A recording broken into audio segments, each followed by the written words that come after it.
Stop, you haven't subscribed to the channel yet. Subscribe now, we have new stories every day. Now let's go. I don't know what bothered me the most. The fact that I was a failure as a husband or that I was a failure as a father. I don't know if I was depressed or just furious. To say the least, it was a bit confusing. I spent my entire life trying to improve my family's life, and all I ended up doing was providing them with things and money. It just doesn't work. It quickly became clear that my only function was to fill the well. I love my wife and I love my children.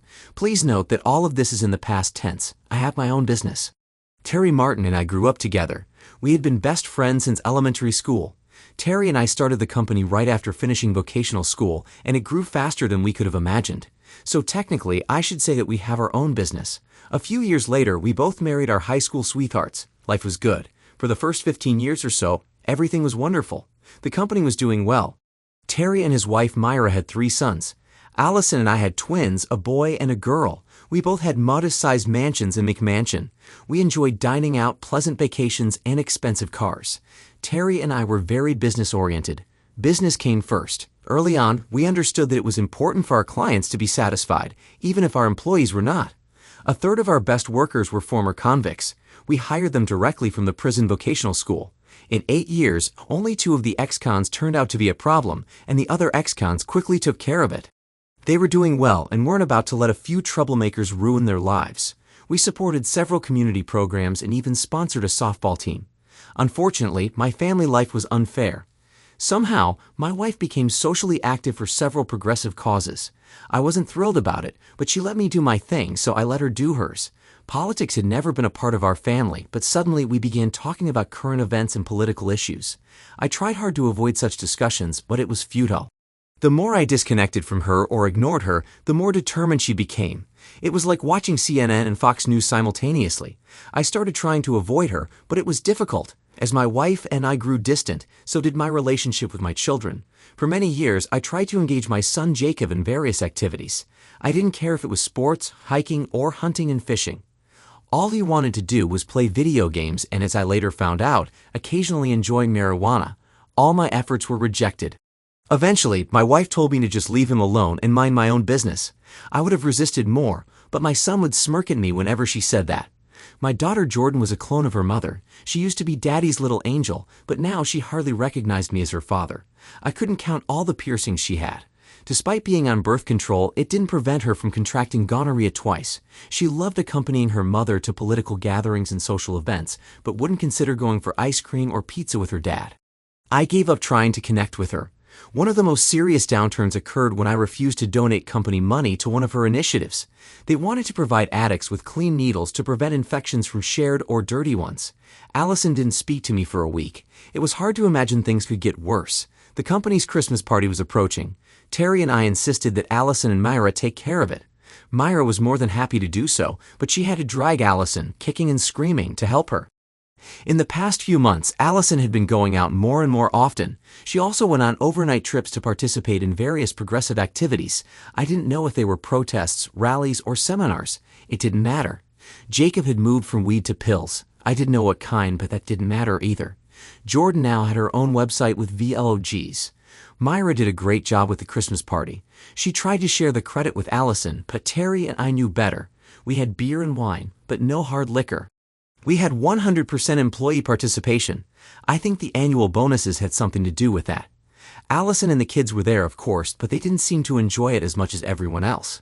There were no social gatherings, but there was plenty of food. John, I need to talk to you for a minute. Terry tried not to draw attention as we stepped aside. What's the matter? I tried to speak casually to calm him down.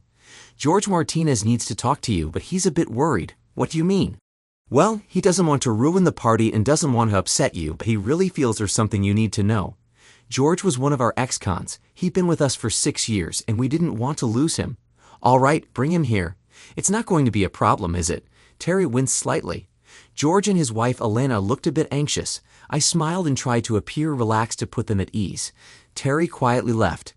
Mr. Terrell, we don't want to cause any trouble, but when my wife saw your wife today, she felt she had to say something.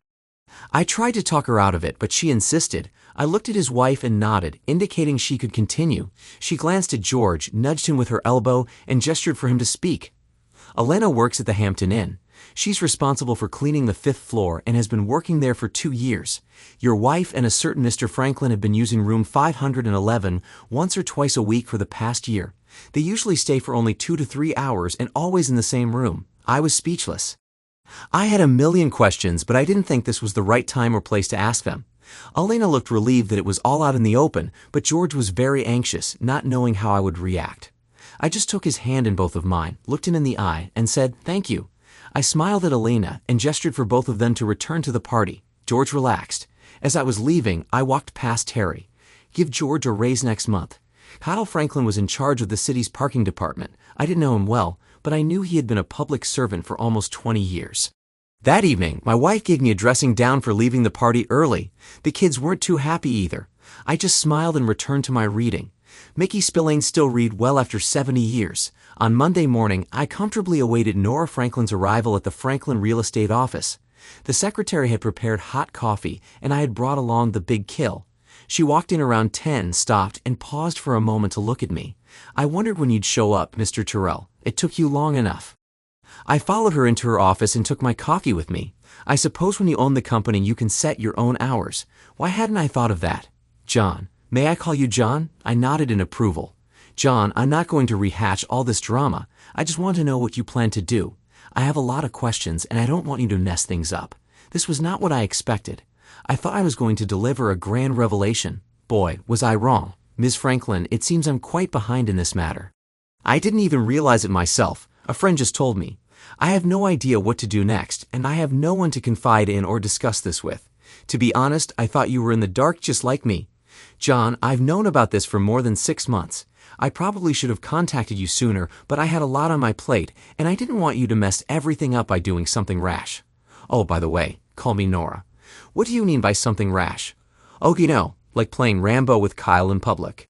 Maybe exposing them in some awkward manner. It's hard to predict what you macho men will do when something like this happens. I think it will be much more effective if you approach this calmly. I never considered myself macho." "Well, anyway, what are your plans? How can I help you?" I leaned back in my chair and took a deep breath. "I think we're going to need more time."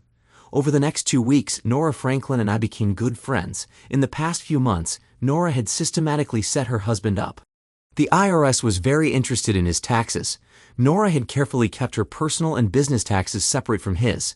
The state prosecutor was investigating how he redirected state funds intended for road construction and transportation to other unspecified projects. The city was looking into his use of municipal funds to pay for motel rentals and restaurant bills. What made this really interesting was that she managed to get all of them to cooperate in her investigations, so they all converged around the same time. However, none of these efforts helped my situation. Nevertheless, she made an interesting deal to sell her real estate business. I might be able to do something similar. My biggest problem was my home and family. I no longer had close relationships with my wife or any of my children. I really didn't want to leave the business, but it was necessary. Nora had a solution. About a month later, I announced that we were going to move to a new house. Allison's ears perked up, but all I heard from the kids was groaning. They liked our house. Jordan got interested when I mentioned the pool. Jacob thought the 3-car garage might be cool. The trip to see the new house went well. It was twice the size of our current one and cost more than twice as much. Each of the kids had their own bathroom. Allison commented that we didn't have enough furniture to properly furnish the new place, but she seemed pleased when I told her she could buy all new things. She liked the professional kitchen. To top it all off, I told them we would all have new cars. For the first time in many years, I was a great father and husband. Nora did a great job finding me a new home. It took her only 2 days to prepare all the paperwork. When I told Allison that Franklin Real Estate was handling the deal for us, she winced a little but then seemed to accept it. Nora already had a cash buyer for our old house. I thought it was interesting to see my wife and my wife's lover's wife sitting at the same table to sign the documents. There were no fake pleasantries. We just sat down and got to work on the paperwork. The first stack to sign was for the sale of the old house. Allison and I both signed everything as presented by Nora, and then we had it notarized. We made $450,000 from the sale and transferred it to an electronic account. Allison felt pretty good and didn't pay much attention. She just signed. Next were the documents for the new house. Allison smiled when Nora mentioned the price was $900,000. She smiled again when I mentioned that I was putting the new house in her name for tax purposes. She thought it was a great idea. However, what she didn't notice was that it wasn't a purchase contract but an option to purchase. If she had read the fine print, she would have seen that the option was for 120 days. If the actual purchase wasn't made by then, the price would revert to $1 million, and the $40,000 option fee would be forfeited. I didn't want to lose money, but in the long run, it was worth it. After everything was signed and notarized, Nora handed her the keys to her new house and congratulated her. It seemed sincere, and I could barely keep myself from laughing. Allison was fuming the whole way home. She hadn't expected me to actually put the house in her name. She also didn't expect to receive a $10,000 gift card from our local upscale furniture store. Sometimes you have to spend money to make money. The next day was car day. Jacob chose a Mustang, as I expected. Jordan surprised us all by picking a lime green Kia Soul. Allison chose a white Lexus. I explained to both kids the importance of establishing a credit line. They seemed to understand, which made it easier to put both cars in their names and, of course, fully finance them. What they didn't think about was that someone would have to pay for the cars. I did the same with Allison's new Lexus. I insured each of the new cars for 90 days. The total out-of-pocket expense for all 3 cars was just under $600. Most of that went towards tags and titles. Another good investment on my part. A week later, we all moved into our new home. The more Nora and I worked together, the closer we became. We met every day. Sometimes I helped her with a project, and sometimes she helped me. It seemed we were getting very comfortable with each other. Terry was handling our welding business, and Nora had enough staff to run the real estate office. All our efforts were focused on ending our marriages. Nora planned to wait until Kyle was charged by one of the organizations investigating him. She didn't know who would get to him first. She seemed to think it didn't matter. My situation was a bit different. At some point, I decided that I didn't want a divorce. I had too much to lose, but I knew I had to do something. I just wanted it all to be over as quickly as possible. Nora came to the rescue again. John, have you ever been to Aruba? Only as a port of call while on a cruise, but I've never stayed there. Did you like it? I wasn't there long enough to decide. Why do you ask? I have the opportunity to buy a condo in West Orange listed for $1 million. Would you be interested in something like that? That might be a bit tricky for me. I probably don't need anything that complicated. I thought we could go halves. I'm sure you could manage it. I'm sure I could, but you have enough strength to handle it on your own. Why did you even think of including me in something like this? Consider it a partnership, an investment, so to speak. I fancy myself a savvy businesswoman. I like using other people's money, and besides, I enjoy your company. This piqued my interest. $500,000 will give me a buy-in. I'll prepare the paperwork. You know there will be paperwork, right? Absolutely. I found it surprising that I agreed to live with a woman I hadn't even had sex with. Now, I was even more excited about the whole project. Terry and Mara were fully aware of my issues with Allison and the kids. They were ready to help in any way they could without being intrusive. Terry, I decided I want to sell my half of the business to you and Myra. That's really nice, John, but there's no way we could afford to buy out your share. I'd love to, but you know it's impossible. How does $1,000 sound? Care to explain? Terry, you don't need my help running the business. We both know that it's almost running itself at this point. I'm leaving soon, and it will all fall on your shoulders. You'll be the sole owner and make all the decisions. All you need to do is call me occasionally for advice. Aha, I see, said the blind man, and I suppose there will be a consultation fee attached to this phone call. Terry said, smiling, think of it as a kind of lifetime annuity. Don't worry too much about it. Just make things easier for yourself. The company lawyer prepared all the necessary paperwork. Terry and Myra were a bit concerned that I might be overreacting, but I assured them I had everything under control. It's nice to have a friend you can trust. It seems funny, but I never bothered to verify Allison's affair with Kyle. I never felt the need to obtain compromising photos, emails, or phone messages. I wouldn't have needed them. I wasn't planning on getting a divorce. I was going to do what 21% of deadbeat dads do, just leave. 2 weeks later, Kyle Franklin was arrested. I don't even know who got the awards. He wasn't a big-time crook or embezzler. He was just a petty civil servant who dipped into others' pockets too often and messed around with my wife. Nora and I had long parted ways before all the dirt came out. She sold her company along with 32 rental properties in 3 apartment buildings. She was set on a new life. I was her designated boy toy. That's how she referred to me, and I didn't find it offensive. We really managed to solidify our relationship after arriving in Aruba, but we never went through any courtship stage. It was as if everything had been prearranged. I didn't miss my kids. Does that make me a bad father? Given the circumstances, I don't think so. I didn't miss my wife.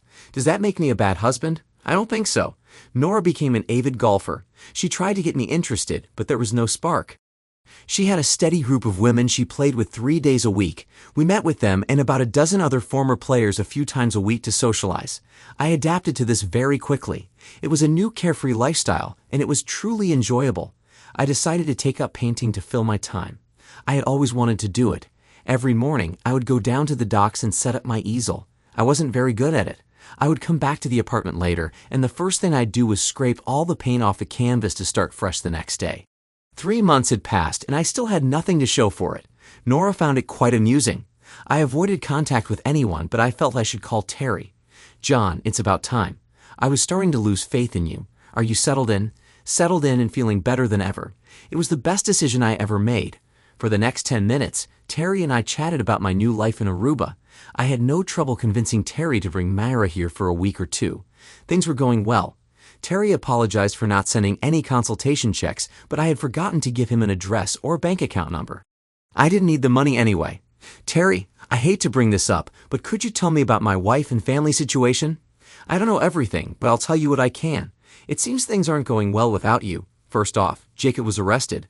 They caught him with 3 kilograms of fentanyl in his car's trunk. The car, of course, was confiscated, and since he was over 18, he was locked up. Allison couldn't bail him out. That's all I know about that. That's sad to hear. I know I'm his father, but honestly, I really don't care what happens to him. I tried and I failed." Jordan's situation isn't much better. Shortly after moving into the new house, she doubled her activity on her website. From what I've heard, she gained a lot of followers, and then one day, she told her mother she was going to California to meet some producer guy. 2 weeks later, they found her Kia abandoned in Memphis. Allison hasn't heard anything from her or about her since. I take it you get most of this information from Allison. Yes, she regularly comes to the office, hoping to catch you. I can tell she doesn't believe me when I say you're gone. She was furious last week when she received the notice that she needed to finalize the option on the house or vacate it by the end of the month. Very clever, John. She was completely bewildered. Right now, I don't know what her intentions are. I think some utilities have been cut off. She couldn't even afford to pay the electric bill. Did you help her? Don't be mad, John. I gave her $1,000 and told her to use it as a deposit for an apartment. I'm sure she'll spend it on something else. Myra felt sorry for her. I chuckled a bit. All right, Terry, I understand. Just deduct it from my next payment. By the way, can't her lover help her? Now Terry laughed. He's in worse shape than she is. All I know is what we see on TV. There's nothing known about him right now, but spicy details pop up from time to time. I think he's going away for a while. Oh, and before I forget, Allison's car was repossessed. Since all her credit cards are invalid, she can't even use a taxi.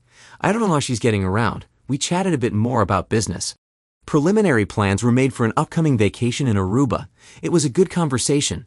I enrolled in an online painting course with a guy in the UK. 2 months later, one of the guys at the dock asked me to paint his sailboat. Nora worries that I might cut off my ear. Life goes on. Thanks to everyone who took the time to listen to today's stories. If you enjoyed it, please consider liking and subscribing if you haven't already. Feel free to share your thoughts on the events in the comments below. Take care.